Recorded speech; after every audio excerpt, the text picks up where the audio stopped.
En Sevilla, a orillas del río Guadalquivir, junto a la Plaza de Toros de la Maestranza, se encuentra la Torre del Oro.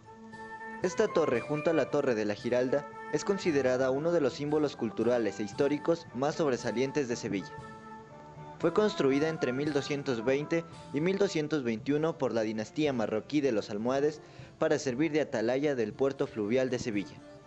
Antiguamente, estaba unida a las murallas de la ciudad y comunicada con una torre similar llamada Torre de Plata. La Torre del Oro recibió este peculiar nombre ya que antaño estaba recubierta de una mezcla de mortero, cal y paja prensada que la hacía resplandecer bajo la luz del sol con un tono dorado.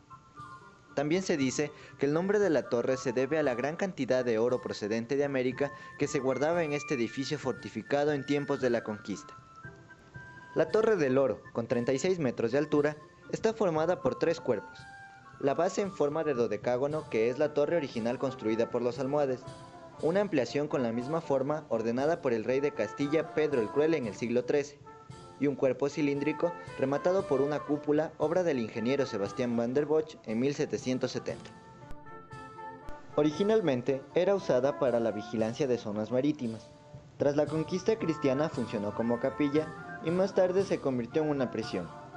Actualmente en su interior se encuentra la sede del Museo Naval de Sevilla, en donde se guardan numerosas muestras militares y civiles de gran valor técnico e histórico. Entre las obras expuestas se encuentran representados los estilos renacentista, romántico, clasicista, histórico, epigráfico y barroco.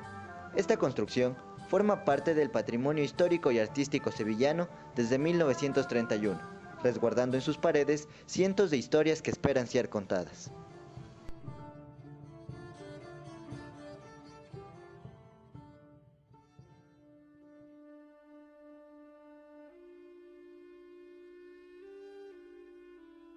Colta, considerada una de las ciudades más altas del Ecuador, ubicada a 3.212 metros sobre el nivel del mar, es cuna de la primera iglesia católica construida en suelo ecuatoriano.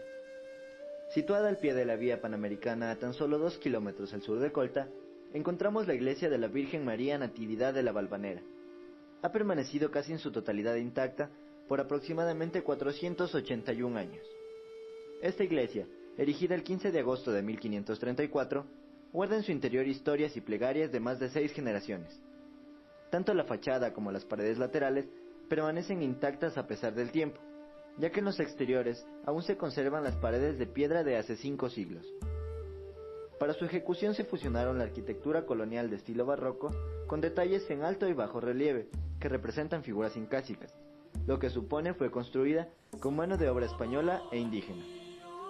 Según la historia, habiendo empezado la conquista española a las tierras del Incario, un grupo de 700 soldados al mando de Diego de Almagro llegaron al sitio que hoy es el Valle de Colta. Allí quedaron rodeados por más de 1 millar de incas. Los soldados rogaron entonces a la Virgen de la Valvanera su protección, y como por milagro, los guerreros indígenas se abstuvieron de atacar y se retiraron del valle.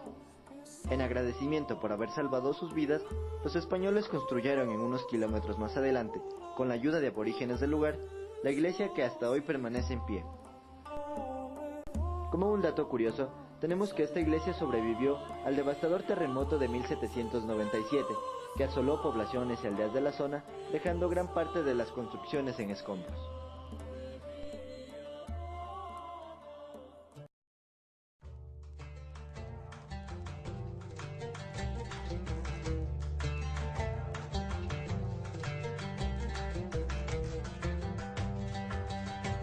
Situada junto a una de las puertas del recinto amurallado de Toledo, es uno de los monumentos más importantes de la arquitectura hispano-musulmana y mudéjar en España.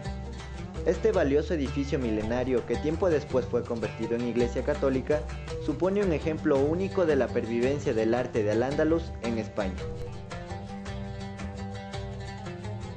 Fue Ahmad ibn Jadidi quien hizo levantar esta mezquita en el 999 con el fin de obtener una recompensa ultraterrena por parte de Alá. La mezquita recibió el nombre árabe de Bab al-Mardum, tal como se la llamaba en el momento de la conquista de Toledo por Alfonso VI en 1085, aunque un siglo después pasó a ser de los caballeros de la Orden de San Juan como ermita de la Santa Cruz. Actualmente es conocida como la Mezquita del Cristo de la Luz, cuyo nombre se debe a la leyenda que se ha transmitido con el paso de los siglos. La leyenda del Cristo de la Luz atribuye al caballo del Cid el mérito de haberse arrodillado frente a la mezquita y no querer avanzar. Esto en señal de veneración a un Cristo que tras un tabique, alumbrado por una lámpara, había permanecido oculto durante los siglos de la dominación musulmana. Una pequeña piedra blanca, embutida en la calzada de acceso, señala el lugar exacto del prodigio. En 1186, el arzobispo Gonzalo consagra este lugar nombrándolo iglesia de Santa Cruz de los Hermanos Hospitalarios. Finalmente se convirtió en capilla privada al añadírsele un ábside en su costado oriental. Un ábside es la parte posterior del altar mayor de una iglesia saliente por el exterior, que tiene planta semicircular, poligonal o lobular, y cubierta generalmente abovedada. Sus elementos constructivos y decorativos tienen una inspiración clara en la mezquita de Córdoba, y especialmente en la sala de oración ordenada por el califa Al-Hakam II. Las 9 bóvedas son réplicas fragmentadas o completas de las bovedillas trazadas en la capital de Al-Ándalus. El presbiterio en su interior se decora con pinturas al fresco. En la bóveda se representa a Cristo y en los muros laterales figuras de santas. Una excavación efectuada en el año 2006 en la explanada de los jardines de la mezquita resultó en el encuentro de una calzada romana de grandes losas de granito y bajo ella una cloaca. Además, en esta zona se ha localizado un cementerio cristiano con numerosos enterramientos en fosas simples o delimitadas con ladrillo. Esta mezquita, escondida entre los muros de Toledo, se ha convertido en una joya digna de admirar, ya que en este lugar se combinan armoniosamente características arquitectónicas romanas, musulmanas y cristianas.